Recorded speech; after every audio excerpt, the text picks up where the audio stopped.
Pipila ka mga Muslim leaders ang nahimong emosyonal atol sa gipahigayong dialogue uban sa mga kadagkuan sa Muslim community o kapulisan diyang mipadayag sila sa ilang panahon sa tabong bombing dito sa Holo-Solo. Si Luan Mirondina sa report. Maranaw man, tausog o balik Islam, nahiusa ang tanang mga Muslim leaders sa Metro Cebu atol sa gipahigayong dialogue sa Police Regional Office 7 uban ang Muslim community ganihang buntag sa usa ka beach resort sa Dakbayan sa Lapu-Lapu. Ilang gihisgutan atol sa tigom ang bag-uhay lang nahitabong pagpamomba sa Holo-Solo. Atol sa open forum, pipila sa mga Muslim leaders ang nahimong emosyonal. Kung mayroong pagsususpitsa ng kapulisan o ibang friendly forces sa amin, sana po hindi masyado maano yung mga maupin yung mga kababayan namin. Pasensya na mo nga, ko emosyon kay kung doon na may Muslim nga nasayop, iyahatong tulubagon sa Allah subhanahu wa ta'ala ug sa atong balaod.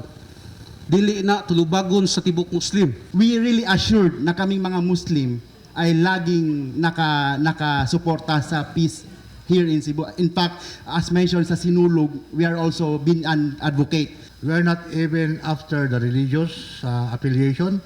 We are after the person who perpetrated the crime. Kung kinsa lang to siya, mo lang to sa iya ha.